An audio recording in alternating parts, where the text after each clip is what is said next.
Ako na po. Jose, simulan na natin. Okay. Bismillahirrahmanirrahim. Alhamdulillahi wada.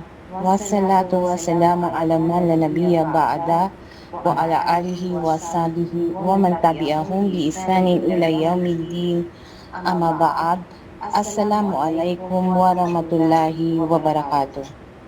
Mga kapatid sa pananampalatayang Islam, tayo magpasalamat muli sa dakilang Allah subhanahu wa ta'ala dahil binigyan niya muli tayo ng pagkakataon upang tayo magkasama-sama muli sa pag-aaral kasama ang ating butihing guro upang saliksikin at maunawaan ang kanyang pinadalang relihiyon at yun ang relihiyong Islam. Sinabi ng mahal na propeta Muhammad sallallahu alaihi wasallam, ang pagsasaliksik ng kaalaman ay obligado sa isang Muslim. At ngayon po mga akawat ay bigyan natin ng maayos na kapakinigan ng ating butihing guro na siyang gagabay sa ating pag-aaral sa Araling Akida, walang iba kundi si Ustad Salman Fulgencio. Alan wasalam po yung Ustad, palyatafagal, sa iyo na po ang may kandeer. Okay, alhamdulillah. Wassalatu wassalamu ala rasulillah amma ba'd. Okay, mabilisan tayong mag-review sa ating mga natalakay. Nakikita nyo sa inyong mga screen yung ating libro. Opo, Ustad. Okay. Bilang mabilisang talakayan sa pamagitan ng katanungan, sagot lang ng mabilisan. Okay, dito sa panimula ng ating libro, natalakay natin yung doon sa Khutbatul Hajjah, yung introduction. Kasama doon yung shahada. Maalala ba ninyo yung mga kondisyon sa shahada? Ano yung una at yun ang pangunahin? Sigaw lang. Sino ang pwedeng sasagot yan? Hoy. Naniniwala sa isang Diyos. Yung mga kondisyon. Kasi alam natin sa panahon natin sa ngayon, maraming mga masisigasig na mga nagdadaawa para lang mapasaya ang sponsor, puro pasyahada ng pasyahada, pati yung mga pinapasyahada, walang kamalay-malay na sila pala ay Muslim na. Ang iba magtataka, oh, Muslim na raw ako, paano nangyari yun? Wala na akong plano mag-Muslim. Marami yan dito sa, maging dyan sa Pilipinas.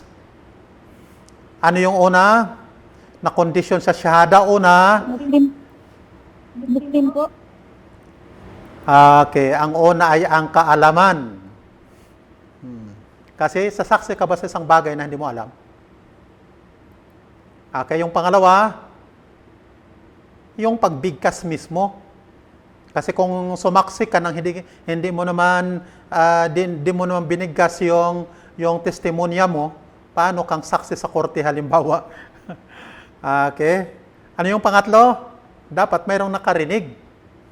Kaya sa panahon ng propeta sallallahu alaihi wasallam, kapag ka mayroong nagdesisyong mag-Muslim noon, walang tinatawag na tagapasyahada. Lalapit lang ang isang nagdesisyong mag-Muslim sa kahit sinong Muslim at sabihin niya, sumasaksi ako na walang ibang Diyos na dapat sambahin maliban kay Allah. At sumasaksi ako na si Muhammad ang huli niyang sugo. Ganun lang siya kasimple. At walang katotohanan yung akala ng iba at tinuturo ng iba na ang shahada dapat dinidikta sa lingwaheng Arabic. Walang ganun. Kaso, ang mahalaga kung dinidikta man ay dinidikta din naman ang kanyang translation upang maunawaan ng mga nagsasyahada. Okay, sa shahada pa rin, banggitin yung dalawang kondisyon na pinapahiwatig ng dalawang shahada, kondisyon para ang ating mga ibadat nakatitiyak tayo na tanggap ni Allah subhanahu wa ta'ala. Sino sasagot yan? Sino ang pwede kong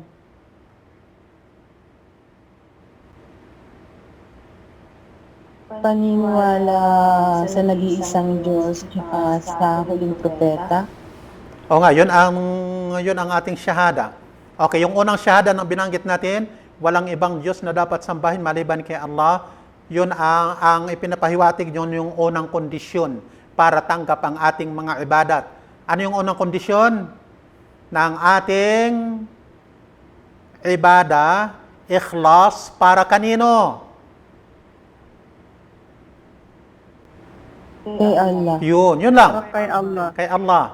O, yung pangalawa, at ako'y sumasaksi na si Muhammad sallallahu alaihi wasallam ay huli niyang sugo. Anong ibig sabihin nun? Ano ang pangalawang kondisyon?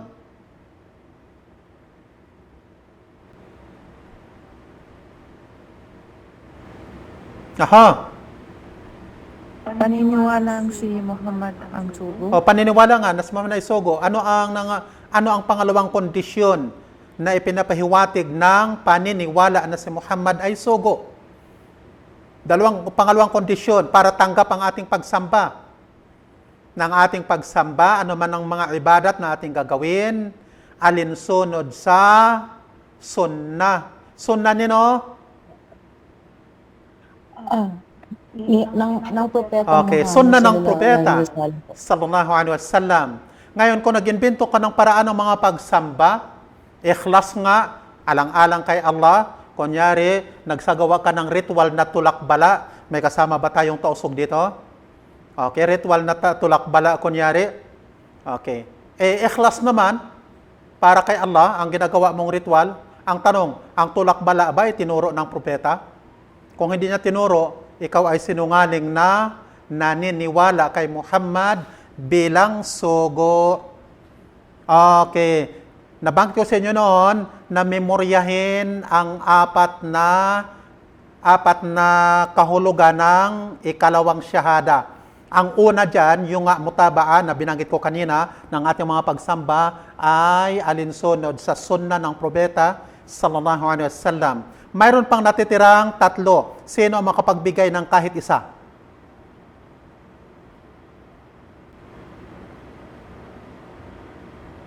Aha, nakalimutan? Yung kahulugan ng ikalawang syahada. Wa ashhadu anna Muhammadan abduhu wa rasuluh. Una ng ating pagsamba ay ayon sa kanyang sunnah. At ang tatlo na ito madali lang mamemorya. Dahil ang pangalawa, pagsunod sa kanyang o utos. O kabaliktaran ng utos.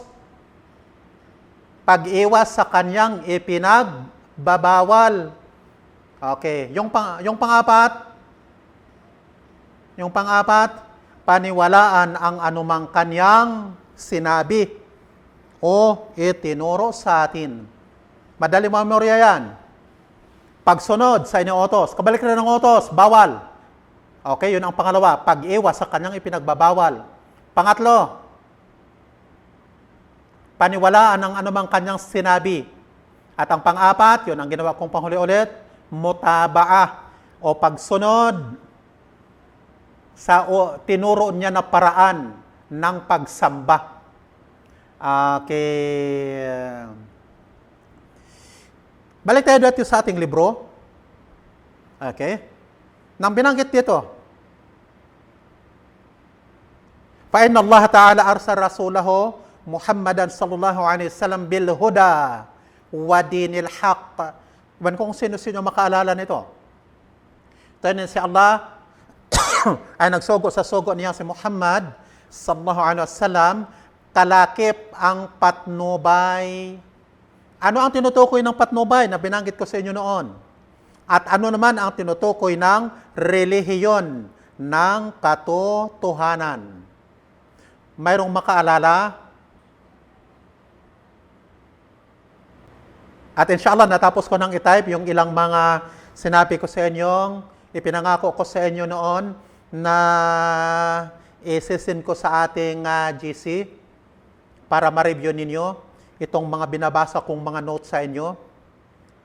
At lahat ng mga ito ay kinukuha ko sa paliwanag ng isang scholar. Kaya hindi ito sarili kong paliwanag. Walang makaalala. Ano tinutukoy ng huda? Patnubay. Nabanggit ko noon, tandaan nyo. Ang patnubay na tinutukoy ay ang kaalaman. Sa palagay nyo, pagkatapos ng kaalaman, ano ang sunod? Doon sa ating surah na memoryado ng lahat. Wal asr, innal insana lafi khusur, Illa alladhina amanu, ang iman na tinutukoy doon ay ang kaalaman. Ang patnubay daw na tinutukoy din dito ay ang kaalaman. Pagkatapos ng kaalaman, illa alladhina amanu wa amilus salihat. Yun ang kasagutan. Wa amilus salihat. Ano tinutukoy? Sa ating salita, sinong sasagot? Anong meaning ng wa amilus salihat? Sagot kahit sino lang. Mukhang kaupo lang natin, parang tulog na kayo lahat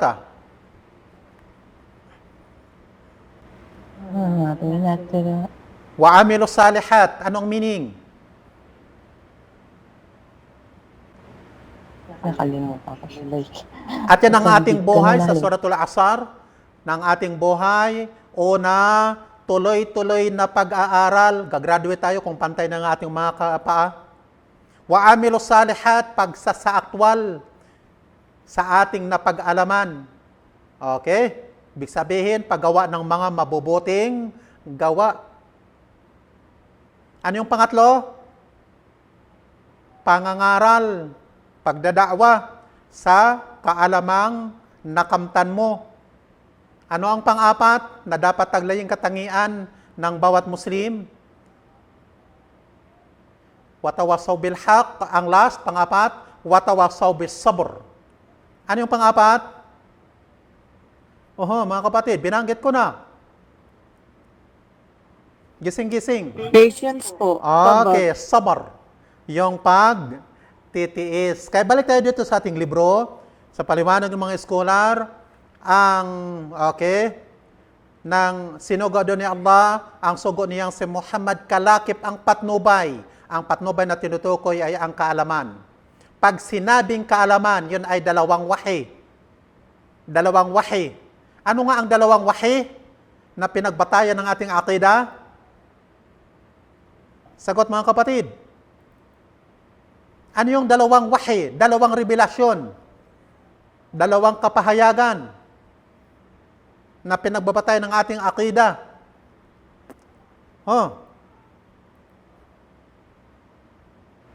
Sino ang pwede kong tawagin dyan?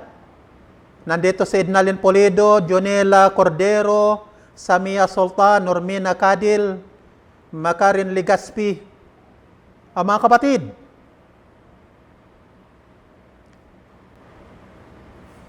ang nirekomenda ng mga scholar, alam ba ninyo yung mga ulama, na kahit alam natin, yung mga ulama na parang akala natin ay para silang mga naglalakad na mga encyclopedia. Bakit sinasabi na mga naglalakad ng encyclopedia? Kahit yung mga sinulat nilang mga libro na binubuo ng ilang mga volumes, halos memoryado nila, kasi sila rin ang sumulat. Ano ang kanilang mga payo palagi sa mga Muslim? Kung paano din ang kanilang ginagawa na ang ating akida, para bang maglaan tayo ng oras na basa-basahin palagi habang kalakip yung tinatawag na pagninilay-nilay sa kanyang mga kahulugan. At yan natin, tuwing babasa tayo, ulit-ulitin mong basahin isang libro, mayroon kang madidiscovering banibago na namang bagay. Kunyari, natapos mo na mapag-aralan sa isang guro, kunyari, ang isang libro, kunyari, Kitabu Tauhid, natapos mo. Lilipat ka na naman sa isa namang teacher. Marami ka na naman makukuha ng mga bagong bagay doon. Samantalang, isang libro lamang din ang iyong pinag-aaralan. Binabanggit ito mga kapatid, paalala lang sa ating lahat, unang-una, sa akin siyempre, na maglaan tayo ng oras palagi sa pagbabasa-basa ng ating mga paniniwala. Okay mga kapatid, ang patnubay na tinutukoy ay ang kaalaman. Pag sinabing kaalaman, tumutukoy siya sa dalawang wahi. At ang dalawang wahi na tinutukoy ay ang Quran at Sunnah. At ang tinutukoy naman ng ad-dinul haq, relihiyon ng katotohanan, ito yun nga ang pagsasaaktwal sa ating kaalaman. Okay, dito pa sa natalakay nating mga kakanyahan.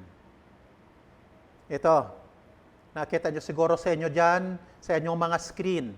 Pakibasa nga si Mariam, pakibasa nga ng itong letter B.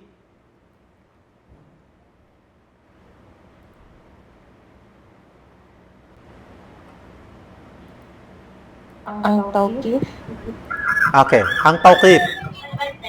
Okay, ganito na lang, sagutin ninyo. Ano ang ibig sabihin ng tawqif? Kunyari, pag sinabi ko sa inyo na ang ibada ay tawqif, na ang aqida ay tawqif, anong ibig sabihin?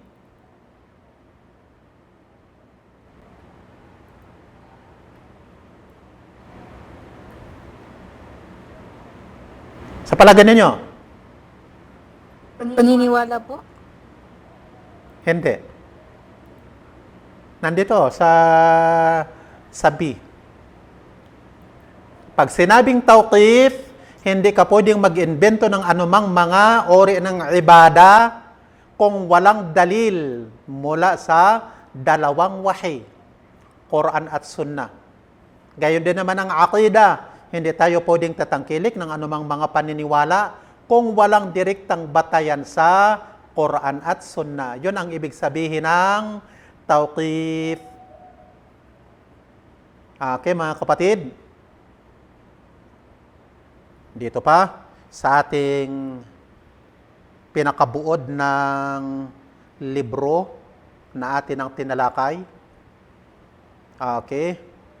Mariam, pakibasa itong unang, yung isang paragraph lang. Itong tinuturo ko, kung nakita ninyo. Basahin mo lahat. Buong paragraph. ang pundasyon ng paniniwalang Islamiko ay ang pananampalataya kay Allah, sa mga anghel niya, sa mga kasulatan niya, sa mga sugo niya, sa huling araw at sa pagtatakda sa kabutihan nito at kasamaan nito. Okay. Alhamdulillah, noong nakaraan, nasimula nating tinalakay itong pananampalataya kay Allah. Yan ang unang haligi. Tingnan natin kung maalala pa ninyo na ang pananampalataya daw kay Allah ay nangangahulugan ng pananampalataya sa apat na mga mahahalagang paniniwala. At madaling mamemoryado ito. Kasi yung tatlong ori ng tauhid na maaring memoryado ninyo, sino ang makapag-recite ng tatlong ori ng tauhid? Isa-isahin. Enumerate ang tatlong ori ng tauhid. Volunteer, bilis. Ito ay mabilis ang review lang. Tatlong ori ng tauhid. Tawhid, al-rububiyah, Okay, tama. Pangalawa? uluhiyah, Uluhiyah. Tapos, pangatlo? ano nga ba yung isang yun? Asmaul Husna? Okay, al-asma was sifat. Al-asma was sifat. Ngayon, tanda natin na ang pananampalataya kay Allah ito yung unang haligi ng iman. Nangangahulugan ng pananampalataya sa apat na mga mahahalagang paniniwala. Okay, yung unang tatlo, pananampalataya sa kanyang rububiyya, pangalawa sa kanyang uluhiyya, pangatlo sa kanyang al-asma was sifat. Ngayon, yung pang-apat,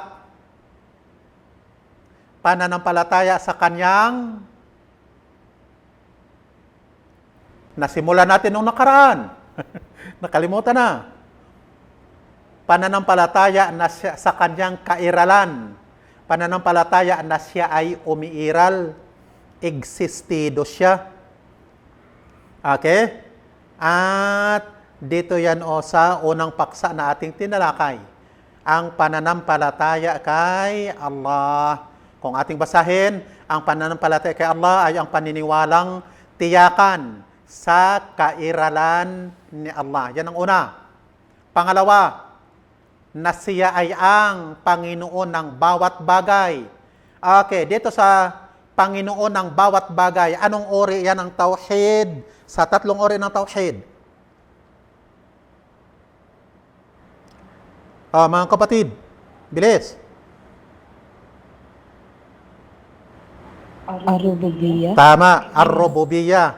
Okay, yung sunod. Ang karapat-dapat sa pagsamba, tanging siya. Walang iba sa kanya. Anong tinutukoy dyan?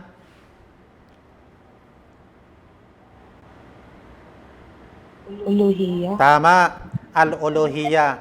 Tapos ang last, siyempre, nagtataglay ng mga katangian ng kalubusan.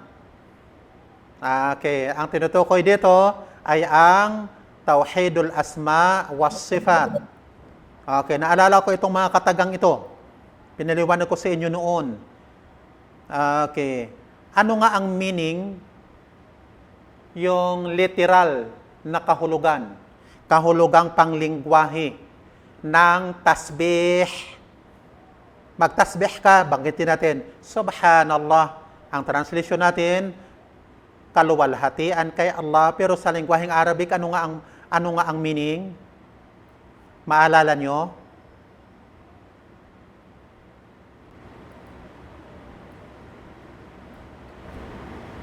Ito, tinuturo ko. Yan ang meaning ng tasbih. Paniwalang kaugnay sa mga katangian ng Ng kakulangan. ng ka- Pag sinabi natin Subhanallah, inilalayo natin si Allah o pinawalang kaugnayan natin si Allah sa anumang katangian ng kakulangan. Pagkatangian ng kakulangan, katangian yan ng kanyang mga nilikha. Yan ang meaning ng Subhanallah. Okay. Isa pa, bago tayo dadako, ipagpatuloy natin yung pagbabasa ng ating libro. Iwan ko kung sa inyo makaalala, binanggit ko sa inyo noon, memoryahin itong mga bagong terminolohiya sa aqida. Tahrif, ta'til, takyif, at tamthil. Anong ibig sabihin ng tahrif? Maalala? Sino makaalala?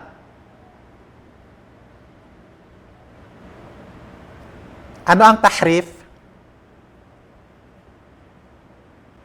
Kasi konektado yan sa ating pananampalataya sa kanyang mga pangalan at katangian. Tauhidul Asma was Sifat. Ng ating paniwala, kailangang ang kanyang mga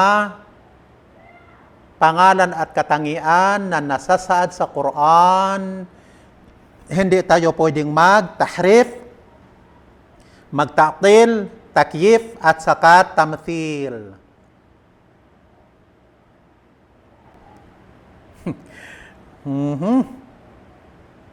Ang tahrif, pagbabaluktot o kaya pagpapalit ng kahulugan. Ang ta'til, pag-aalis o pagtatanggal ng kahulugan. Ang takyif, paglalarawan. Tamthil, paghahalin tulad. Okay mga kapatid? Sigurado yan, marami tayong makukuha ng mga libro sa Tagalog patungkol sa akida. Pwede niyong i-search sa Google ang title ng libro, Mga Pinaniniwalaan sa Islam. Mga Pinaniniwalaan sa Islam. Okay mga kapatid? Okay.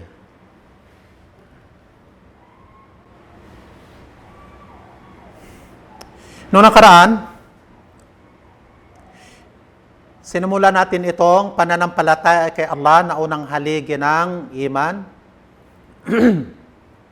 Na ang pananampalataya kay Allah subhanahu wa ta'ala, ito na, nabanggit natin ang apat na mahalagang paniniwala. At ang una nating tinalakay nung nakaraan, ang pananampalataya sa kairalan. Sa kairalan niya. Na kung saan binasa natin itong mga ayat na ito at ang talakayan o pakikipagdebate ni Musa alayhis salam kay Firaun, itong mga ayat na ito na ating binasa, na kung saan dito ipinapakita sa atin kung ano ang paraan ng da'wa ng mga propeta noon. Na kung saan, kagaya sa sinabi natin, ang aqida ay hindi nagbabago, ang aqida ng lahat ng mga propeta ay hindi nagbabago. At sa magitan din ng aqida na ito, tayo ay nangangaral sa mga tao. Kaya yung ating da'wa, ayon din sa da'wa o paraan ng da'wa ng mga propeta, na kung saan ang focus ng kanilang pangangaral, yung imulat ang mga tao sa likas nilang pananampalataya na mayroong dakilang tagapaglikha. Okay? Siya nga pala, sagutin ng isang salita lang. Ano ang simpleng halimbawa, simpleng tanda na mayroong dakilang tagapaglikha? Isang word lang ang sagot. Pakisagot ka muna bago tayo magpatuloy. Ano nga ang simpleng tanda na mayroong dakilang tagapaglikha? May mga buhay. Okay. May mga buhay. Paano yung mga bagay na walang buhay?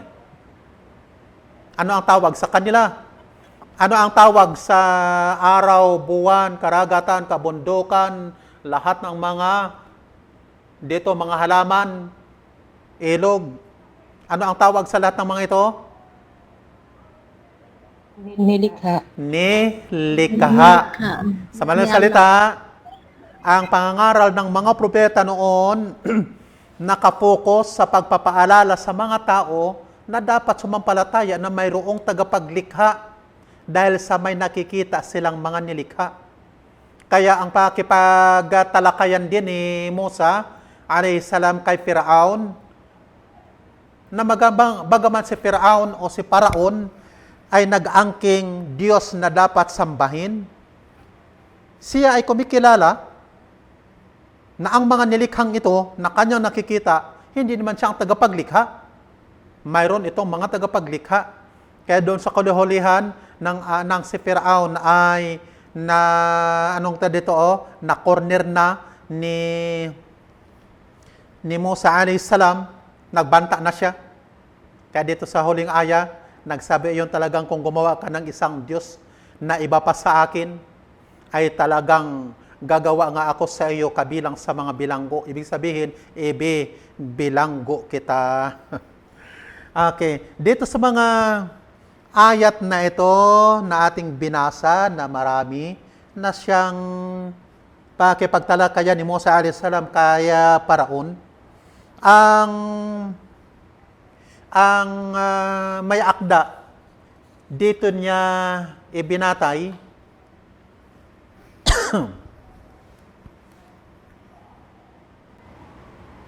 na ang paniniwala sa kairalan ni Allah ay may mga patunay. At ang mga patunay na ito ay 4. Okay? Ano yung mga patunay?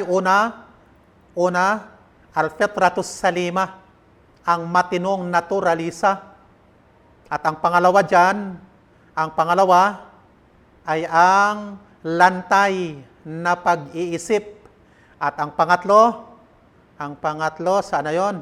Yung nasasaksihang pagkadama na ang tinutukoy dito, yung ating 5 senses. Pagkadama o pandama. At ang pang-4, yung tumpak na batas. At ang tinutukoy ng tumpak na batas ay ang mga kapahayagan o ang mga banal na aklat. Kaya balikan natin ang matinong naturalisa, na kung saan binasa natin ang mga ayat na nagpapatunay na ang tao ay nilikha ng Diyos sa kalikasang ito at ang kalikasang tinutukoy na ito ay kumikilala sa pag-iral ng tagapaglikha. Kumikilala. Yan ang likas sa lahat ng tao. At ang tagapaglikhang ito ay nag-iisa lang. At kung likas siyang kumikilala sa nag-iisang tagapaglikha, dapat sa tagapaglikha lamang na ito, iukol niya ang kanyang mga pagsamba at mga pananalangin o pagdarasal. At sinipi din natin yung hadith ng propeta sallallahu alaihi wasallam, ma min mauludin illa yulad ala al-fitra fa abawahu yuhawidanihi aw yunassiranihi aw yumajjisanihi. Rawahul Bukhari. Nang hadith na ito, na sinabi ng propeta na lahat daw ng mga bata ay ipinanganak sa fitra, kalikasan, naturalisa.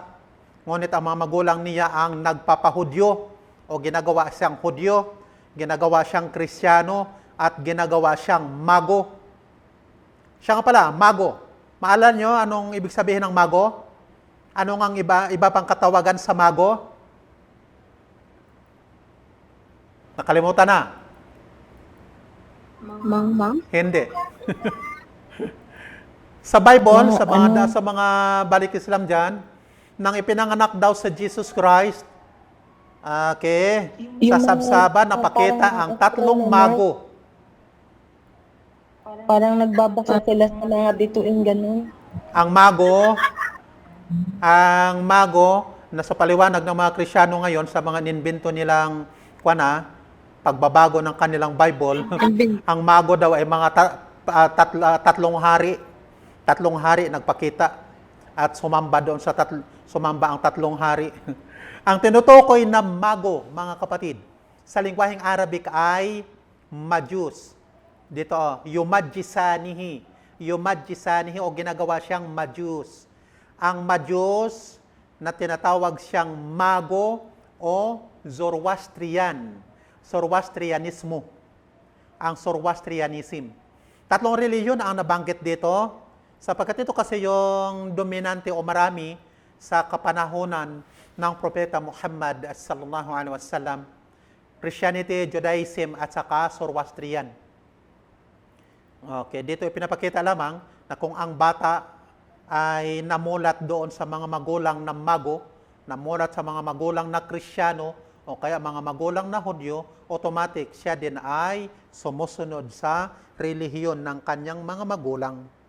Mayroon pa palang masala dito, gusto kong banggitin sa inyo, bagaman hindi ito konektado sa ating, maring konektado pa rin sa ating akida, wala sa ating lesson. Kasi may mga balikisan ko minsan akala nila, kasi ayon sa hadith na ito na ang sanggol, kapag namatay nang wala pa sa hustong gulang, wala pang muwang, ano kaya? Sa paraiso siya? Akala na nga nating lahat, ang kasagutan ay paraiso. Paano naman yung mga sanggol? Kunyari dito sa kingdom, kung tutusin, pati mga tao dito sa Saudi Arabia, nagtatanong, paano yung mga anak ng mga Kristiyano dito? Kasi maraming mga foreigner dito na mga Kristiyano, mga Hindu, mga Buddhist. Okay, paano yung mga Kristiyano, mga Hindu, mga Buddhist na narito? Ang kanilang mga anak ay namatay. Ang iba namatay sa panganganak pa, sa ospital pa lang. Ano ang tamang paraan? Saan sila ililibing? Pero magtataka sila, bakit? Bakit ang mga bata dapat ilibing sa libingan ng mga di-Muslim at hindi pwedeng ilibing doon sa libingan ng mga Muslim? Samantalang mayroong dalil na ang propeta ay nagsabi ng mga anak ay pinanganak na Muslim. Sa katuran ng Islam, kagaya sa hadith, kung ano ang relihiyon ng mga magulang, batay doon ang relihiyon din ng kanilang anak na wala pang muwang. Kaya kapag namatay ang bata na walang muwang at ang mga magulang ay Kristiyano, dapat din siyang ilibing sa paraan ng libing ng mga Kristiyano. Pero hindi nangahulugan yun. Kapag nilibing sa libing ng mga Kristiyano, wala na siyang kaligtasan. Bagaman, hindi naman tayo nagsasabi na ligtas o hindi o pasok sa paraiso o kaya sa impyerno ang mga batang inilibing doon sa libingan ng mga di-Muslim. Bakit? Kasi ang propeta nang tinanong, sallallahu alaihi wasallam, patungkol sa mga bata, kung papasok ba sila sa paraiso kapag namatay na wala pang mga muwang. Ano ang sagot ng propeta? Hindi niya alam. Sabi niya, si Allah lamang ang tunay o higit na nakakaalam sa kung ano ang kanilang gagawin. Bakit binanggit ng propeta sa kung ano ang kanilang gagawin? Kasi binanggit ng propeta sallallahu alaihi wasallam na ang mga bata, mga baliw, kasama ang mga taong hindi dinatnan ng mensahe ng Islam, si Allah ay magbibigay ng natatanging pagsubok sa kanila na siya lang ang nakakaalam. At ang sumunod, sumampalataya, at sumunod, papasok sa paraiso. Pero yung tumanggi ay impyerno. Sa madaling salita, hindi tayo pwedeng humatol na ang sanggol na namatay ay paraiso. Kasi hindi lahat, ayon sa salita ng propeta, ay paraiso o kaya impyerno. Si Allah lamang ang nakakaalam. Okay, magpatuloy tayo. Nabasa na natin ito, kaya naman ang bawat nilikha ay nanatili sa orihinal na naturalisa nito. فَقُلُ مَخْلُوقٍ بَاقٍ عَلَى فِطْرَتِهِ الْأَصْلِيَّةِ يَجِدُ فِي نَفْسِهِ الْإِيمَانِ بِوُجُودِ اللَّهِ إِلَّا أَنْ يَطْرَأَ عَلَى تِلْكَ الْفِطْرَةِ مَا يُفْسِدُهَا. Maliban na magaganap sa naturalisang iyon ang makakagulo rito. Makakagulo, ibig sabihin makasisira sa kalikasan, mababaluktot ang naturalisa na ito. Okay, kaya nagsabi si Allah sa banal na hadith, ito yung hadith Qudsi, inni khalaqtu ibadi hunafa. Hunafa, pinaliwanag ko sa inyo noon kung ano ang ibig sabihin ng hunafa. Ang singular niya ay hanif. Isinali nating makatotoo. May makaalala ba? Bahagi yan ng mga terminolohiya na kailangan nating memoryahin. Al-Hanafiya. Al-Hanafiya, yan daw ang relihiyon na dala ni Ibrahim dito sa pulo ng Arabia. Anong meaning ng Al-Hanafiya? Ang Hanif, yun ang tao na tumatangkilik ng Hanafiya. Makaalala? Salin ay makatotoo. Nang ibig sabihin daw, ang Hanif, yun ang taong kumikiling sa tauhid at lumalayo sa shirk. Okay, yun ang ibig sabihin ng Hanafiya. Na yun ang likas na pagkakalikha sa tao. Tunay na sila, wa innahum atathum syayatin. Tunay na sila ay pinuntahan ng mga demonyo, saka nagpagala-gala siya sa kanila palayo sa relihiyon nila. Fadstalathum an dinihim. At paliwanag natin, nagpagala-gala, ibig sabihin sa magitan ng kagagawa ng mga demonyo, ng mga demonyong ito, inilipat-lipat sila sa iba't ibang mga paniniwala, iba't ibang mga ideolohiya, palayo doon sa naturalisa na pagkakalikha sa kanila. Okay.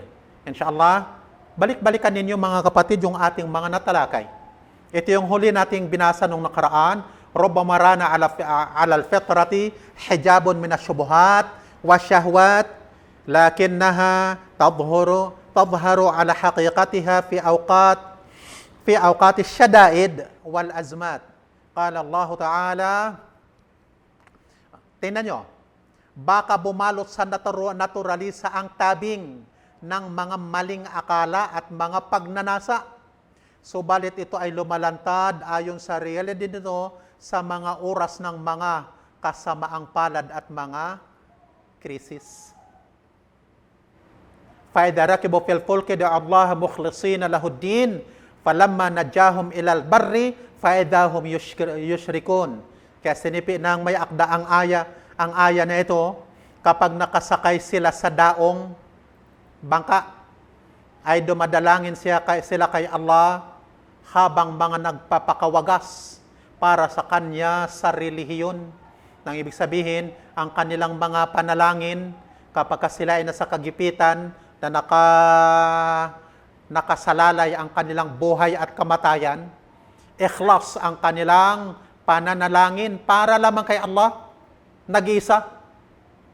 Ngunit noong nagligtas siya, falamma najahum ilal bar, idahum yushrikun.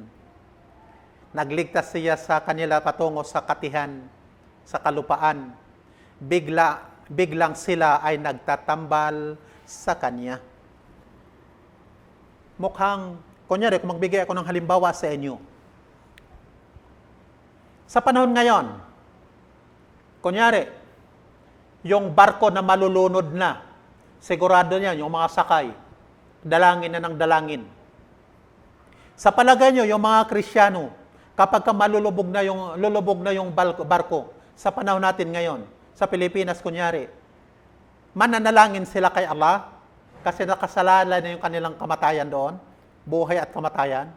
Sa palagay ninyo, sagot mga kapatid. Yes po. Opo.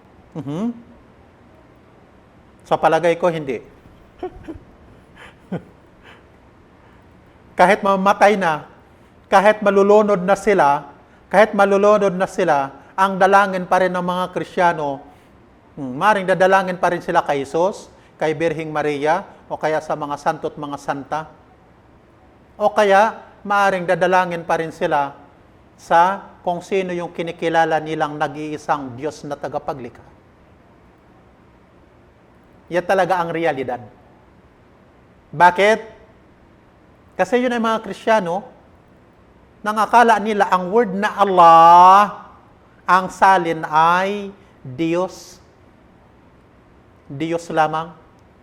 Samantalang alam natin, magkaiba ang word na Allah sa Diyos.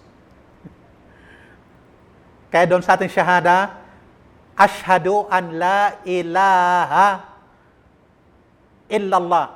Magkaiba ang ilah at saka an la ilaha illallah.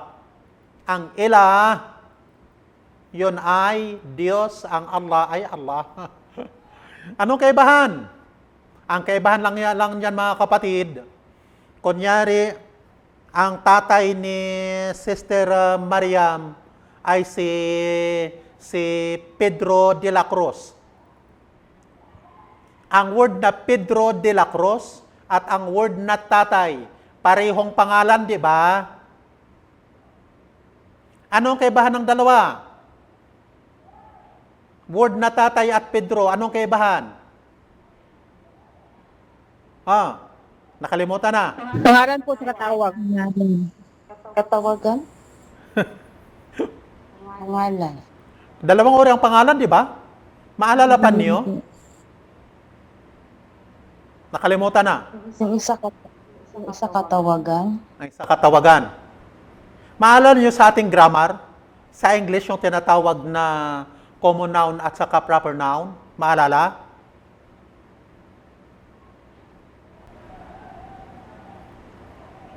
Common noun. At saka proper noun.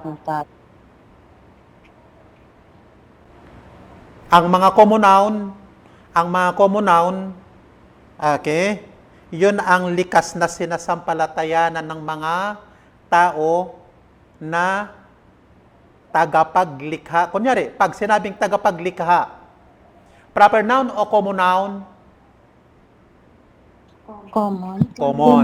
Common noun. Kunyari, karpentero. Ang karpentero ay si Pedro. Okay. Ang karpentero, ano siya? Common noun o proper noun? Common noun. Ang Pedro? Proper noun. Gusto ko lang pagdidiinan sa inyo na sa panahon ng Propeta Muhammad sallallahu alaihi wasallam na kung saan ni-revive niya ang Al-Hanafiya. Al-Hanafiya na relihiyon na Ibrahim alayhis salam na siyang nagpalaganap ng tauhid dito sa Arabia, na kung saan, kung balikan natin ang sira, bumalik sa shirk ang pulo ng Arabia. Bumalik sa shirk. Pero naiwan pa rin ang kanilang paniniwala na ang dakilang tagapaglikhang ito alam nila kung ano ang kanyang proper name. Na ang dakilang tagapaglikha, ang Diyos na ito, ang proper name ng Diyos ay Allah. Kaya sila'y dumadalangin kay Allah kapag sila'y nasa kagipitan. Pero yung mga taong hindi dinatnan ng mensahe ng Islam, hindi alam na ang proper name ng Diyos ay Allah, natural ang kanilang pagtawag. Tatawag sila sa iisang Panginoon lamang. Tatawag sila. Mayroon kaming na-interview dito mayroon kasing radio program dito na ini-interview yung mga Pilipino pa lang ang na-interview. Isang Pilipino minsan na-interview. Sabi niya, minsan nasa kagipitan ako, walang alam ko, wala na akong ligtas. Kamatayan, maaring kamatayan ko na. Noon, nagkaroon ako ng ideya dahil may mga kaibigan ako na hindi naman sila mga Katoliko. At ang kanilang sinasabi sa akin, yung pananalangin sa mga santo, sa mga rebulto ng mga santo at santa, pananalangin kay Birheng Maria, yan ay mali. Dapat manalangin lamang tayo direkta sa nag-iisang Diyos sa langit. Sabi niya, nang siya ay nasa kagipitan, sabi niya, mula ngayon, Panginoon, na tagapaglikha ng langit at lupa na ito, ano man ang iyong pangalan, sa iyo lamang ako nananalangin. Alam ko ikaw lamang ang makapagliligtas sa akin sa kalagayan ko ngayon. Sa madaling salita sa panahon natin sa ngayon, ang tao dadalangin sa kanyang isip kung sino man ang tagapaglikhang ito na nag-iisa. Maaring ang tawag man ay si Tuhan. O ano pa? Kabunyan, Katutob, Sangasang, si Kanyaw, o ano pa mga pangalan, o kaya si Bathala. Ang mahalaga, siya ay Diyos na tagapaglikha ng langit at lupa na ito. Yan ang iisipin ng tao kapag siya ay nasa kagipitan. Na sa kanya lamang niya iukol ang kanyang pananalangin. At, okay, hindi tayo nakaalis dito sa sa una na ito. Akala ko matatapos natin itong pangalawa, ang lantay na pag-iisip. Tuloy-tuloy ako ng pagsasalita, mga kapatid, at di ko napansin, oras na pala. Okay, mga kapatid, hanggang dito lang tayo. Alhamdulillah, ang mahalaga, na-review natin ang mga natalakay natin. At inshallah, pati dito sa lantay na pag-iisip, baka matatype ko pa ngayon. At inshallah, isisend ko sa inyo mamaya yung mga notes na mga binabasa ko dito. Inshallah, at inyong reviewin. Okay, mga kapatid, hanggang dito lamang. Subhanakallahumma wa bihamdik, nashhadu an la ilaha illa ant, nastaghfiruka wa natubu ilaik. Wassalamu alaikum warahmatullahi wabarakatuh.